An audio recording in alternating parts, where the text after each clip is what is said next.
Hi, I'm Dr. Bhushan Zade, Director Radiation Oncology, Ruby Hall Clinic, Pune. So today we'll talk about artificial intelligence and radiation therapy or radiation oncology.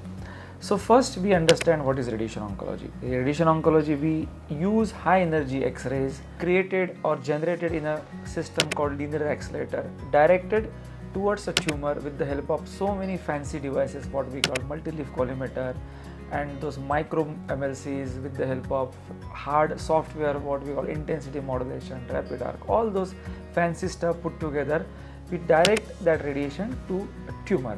So in short, जो radiation है वो बहुत ही complex तरीके से focused करके patient के शरीर में जहाँ पे कैंसर टिश्यू है उसके ऊपर निर्देशित किया जाता है, और इस प्रकार से डेली रेडिएशन का एक एक फ्रैक्शन दे के over period of a month और से 1.5 महीना, कभी कभी 5 दिन का भी ये ट्रीटमेंट होता है. सो ये जो ट्रीटमेंट होता है उसमें आर्टिफिशियल इंटेलिजेंस, जिसको हम कृत्रिम बुद्धिमत्ता बोली जाती है, और आजकल हर जगह पे आर्टिफिशियल इंटेलिजेंस का डिस्कशन होता है. तो ये ट्रीटमेंट, कैंसर ट्रीटमेंट में या रेडिएशन थेरेपी में किस प्रकार से उपयुक्त है, इसके बारे में हम आज थोड़ा बात करेंगे. सो आपने एक बेसिक चीज़ इसमें ध्यान देना है कि हमारा जो शरीर है या पेशेंट का जो शरीर है, और उस शरीर में एक हिस्से में जो ट्यूमर है वो रोज़ एक जैसा नहीं होता है. हम एग्जाम्पल ले गए हैं प्रोस्टेट कैंसर का. तो प्रोस्टेट जो लोकेशन है प्रोस्टेट का, वो प्रोस्टेट के ऊपर यूरिनरी ब्लैडर है, प्रोस्टेट के नीचे रेक्टम है. तो इस प्रोस्टेट की जो लोकेशन है वो तो सेम है, लेकिन उस लोकेशन की में मूवमेंट होगा because of differential movement of bladder and rectum. आज जब रेडिएशन लेने के लिए पेशेंट आता है तो उसका ब्लैडर फॉर एग्जांपल एक 100 ml यूरिन के साथ है, और अगर कल वही पेशेंट ब्लैडर 150 ml यूरिन के साथ आता है, या एक दिन पेशेंट का रेक्टम में फिकल मैटर है, एक दिन उसका रेक्टम खाली है, तो ये जो डे टू डे वेरिएशन है उसमें प्रोस्टेट की मूवमेंट ऊपर नीचे दाएं बाएं कुछ मिलीमीटर हो सकती है.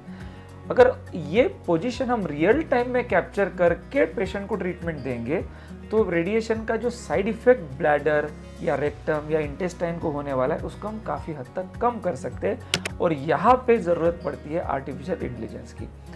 जैसे हम पेशेंट को जब मशीन पे लिटाते हैं, उसको पोजिशनिंग करते हैं, इमोबिलाइज करते हैं, उसके बाद एक रियल टाइम स्कैन किया जाता है जिसको हम cone beam computed tomography CBCT scan करते हैं.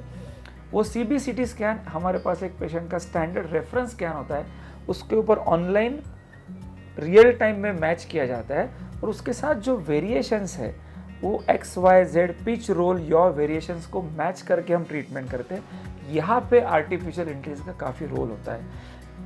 जबकि डेली पोजीशन जब वेरिएशन होता है उसको कैप्चर करके रीप्लान करके ट्रीट करना, एक अगर आप रूटीन वर्क फ्लो लेते हो, ह्यूमन वर्क फ्लो, उसमें बहुत टाइम जाता है. लेकिन उसी वर्क फ्लो को अगर आप एनहांस करते हो with the help of artificial intelligence, वही work flow on table patient होते हुए 10 से 15 मिनट में होता है, जो अदरवाइज उसी वर्क फ्लो हमको 1 से 1.5 घंटा शायद लग सकता है.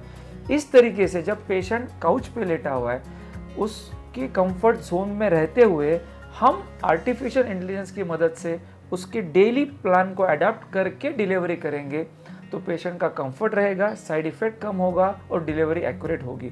तो इस तरीके से AI को यूज़ करके हम पेशेंट के ट्रीटमेंट को और ज़्यादा इफेक्टिव और साइड इफ़ेक्ट मुक्त करके पेशेंट का आउटकम इम्प्रूव कर सकते हैं.